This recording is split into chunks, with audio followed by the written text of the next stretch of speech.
Aujourd'hui, la France n'a rien fait pour éviter les massacres dont on parle. La France a continué à fournir des armes, la France a continué à soutenir le régime, la France, aujourd'hui, accueille Macky Sall sans avoir fait une déclaration condamnant les violences en question.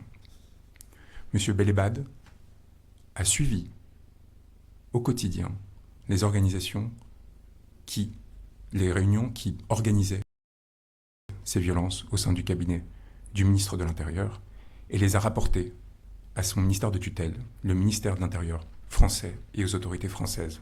Il est donc complice de crimes contre l'humanité. Monsieur Jean-François Gaume, colonel, a joué le même rôle au sein de la gendarmerie sénégalaise, auprès de Monsieur Moussa Fall, haut commandant à la gendarmerie nationale. Il est complice de crimes contre l'humanité.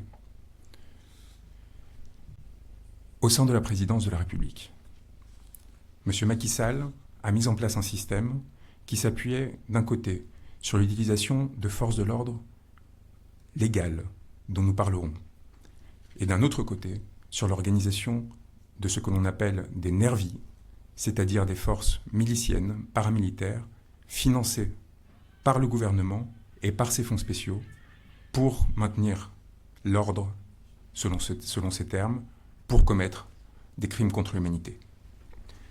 Il s'est appuyé sur un premier cercle d'intimes, en particulier Mariam Faisal, sa femme, et Amadou Sall, qui ont organisé le recrutement et le financement de ces nervis. Ils sont responsables à titre principal de la commission de crimes contre l'humanité.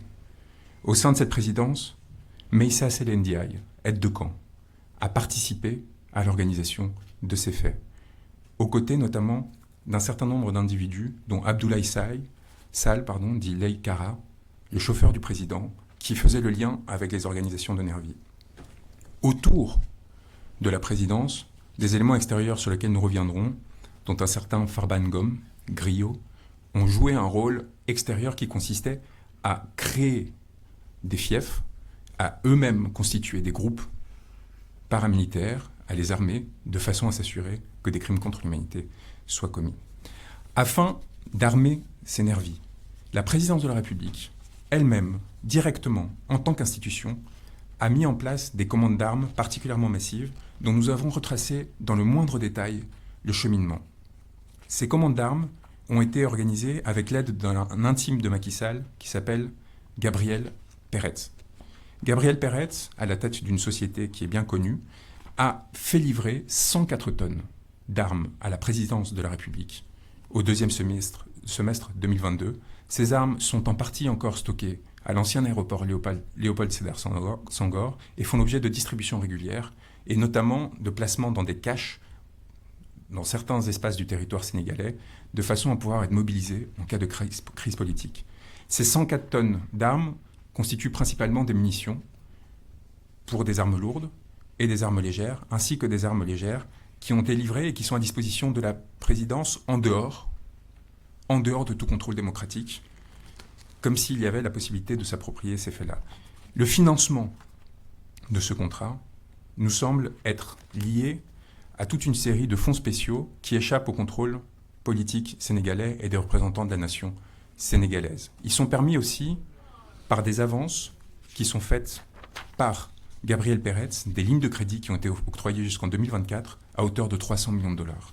Nous avons une attestation de la maison militaire de la présidence de la République, du colonel Adam Agaï, complice de crimes contre l'humanité, pour avoir, je cite, je sous-signais colonel Adam Agaï, gouverneur militaire du palais, certifie par la présente que les matériels énumérés ci-dessous, fournis par la société Adecon Ltd, seront exclusivement réservés à l'usage du palais présidentiel. Munitions 5,56 x 45 mm de 500 grammes, quantité 3 550 000. Munitions 9 mm, quantité 3 250 000. Munitions 7,62 mm, quantité 210 000. Plus de 7 millions de munitions. Je cite ce document de la présidence de la République, de sa maison militaire, signé par Adam Agaï, 7 millions de munitions exclusivement réservées à l'usage du palais présidentiel, livré, document signé 11 octobre 2022. Dans quel régime politique qui se veut démocratique, une présidence de la République se fait livrer à usage exclusif 7 millions de munitions? Et quelles sont ses intentions dans la perspective de l'après? Gabriel Peretz a procédé à ces livraisons qui proviennent de Saint-Pétersbourg, de la Russie. Nous avons retracé le moindre cheminement de ces munitions et de ces armes et la façon dont elles ont été livrées à Dakar. Et il y a procédé dans le cadre des très nombreux liens qu'il entretient avec la présidence du Sénégal et avec M. Macky Sall, et il est donc complice de la commission de crimes contre l'humanité. M. Gabriel Peretz, qui est de nationalité belge, mais qui habite aujourd'hui en Israël, a été accompagné dans son travail par Marcel Zuckerman et par Biram Koulibaly, un aviateur sénégalais, qui a représenté la société AD dans l'opération dont il est question. Il nous apparaît que cette commande a été réceptionnée par la société sénégalaise d'ETL, 6 Ouest Foire, au numéro 45 à Dakar, qui est détenu par un certain Halil, qui se trouve être un ami très proche d'Amadou Sall, qui est, à ce titre, complice de la commission de crimes contre l'humanité. Nous avons jusqu'au manifeste des conteneurs, nous avons jusqu'à la signature du capitaine qui a transporté ces armes, nous avons tous les éléments qui permettent de prouver l'existence de cette livraison et la présence de ces armes encore aujourd'hui à l'aéroport Léopold Senghor. Nous avons l'ensemble des réservations qui ont été faites par M. Peretz au Pullman de Teranga, sa présence notamment à la veille des événements de mars 2023 au Sénégal, probablement pour les préparer, et les conséquences qu'il aura à subir. Nous connaissons aussi le nom de ses collaborateurs, les personnes qui l'ont appuyé, et les conséquences qu'ils auront à connaître du fait de cette complicité, aux côtés d'un autre homme d'affaires, évidemment Tierno Ndomba, dont vous avez tous entendu parler, et qui a joué un rôle cardinal dans un certain nombre d'opérations particulièrement étranges, pour rester modeste dans mon expression, d'ordre militaire, de commandes d'armement, qui ont été livrées, là encore, en dehors, dans le cadre de contrats de gré à gré, et qui complètent les éléments que nous avions déjà, qui permettent de déterminer l'existence d'autres contrats de cet ordre-là. Cela avait déjà fait débat dans l'espace public. Vous vous souvenez de ce contrat de 45 milliards de francs CFA avec le ministère de l'Environnement et le ministère des Finances. Nous avons donc les moyens qui sont apportés aussi via la société Norinco chinoise, qui a travaillé sur un certain nombre de ces contrats d'armement, à la présidence. Nous avons la structure de la présidence avec, au cabinet civil, un certain nombre d'individus particulièrement responsables et qui ont été impliqués au premier chef dans l'organisation de la répression et de la légitimation des violences qui ont été commises. Nous avons évidemment les responsables que tout le monde connaît, comme Mahmoud Saleh, comme Daouda Diallo, Abdoulaye, comme le général Joseph Mamadou Diop ou Mohamed Dionne. Mais nous considérons que les plus responsables au sein de cette présidence ont été évidemment le général Mbaye Cissé et Oumar Wade, qui a été nommé le 6 avril 2023 dernier, dans un contexte particulier, ce qui, à notre avis, est le signe qu'il a eu une certaine difficulté au sein de la présidence pour maintenir son autorité du fait des événements, et ce qui a amené à l'organisation d'un certain nombre de désignations. La commission de violence à des fins politiques exige une impunité.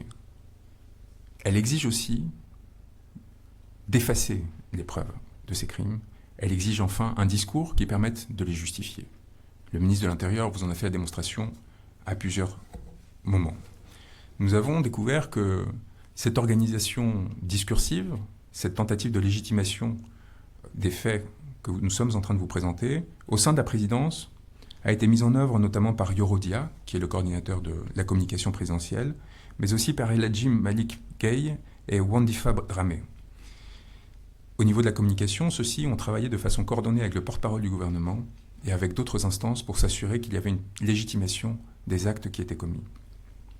Au niveau de l'organisation de l'impunité, le rôle évidemment d'Ousmane Houma, qui est notamment important comme conseiller juridique du président de la République dans l'organisation de la légitimation du troisième mandat, mais qui est aussi important, a un rôle cardinal dans la désignation des magistrats, pour s'assurer que les procureurs, que les juges n'enquêtent pas, et pour s'assurer que les enquêtes qui sont lancées n'aboutissent pas. Car il y a encore au Sénégal des magistrats et des fonctionnaires courageux qui essayent de faire la vérité, Mais ce que l'on a vu et ce qui a été établi, c'est que depuis mars 2021, aucun des événements, je dis bien aucun des événements qui sont constitutifs de crimes n'ont fait l'objet, sinon de poursuites, du moins de procédures étant arrivées à leur terme, plus de 26 mois après les faits, ce qui nous amène aujourd'hui à mettre en œuvre la présente saisine. Nous en arrivons maintenant à l'organisation de l'appareil répressif. Une fois que vous avez les moyens, une fois que vous avez organisé les conditions qui vous permettent de vous assurer que cela pourra se dérouler, il faut que cela arrive. Et nous avons évidemment, à ce titre, nos deux principaux suspects, les personnes les plus importantes dans la commission de ces crimes et encourant la plus lourde responsabilité.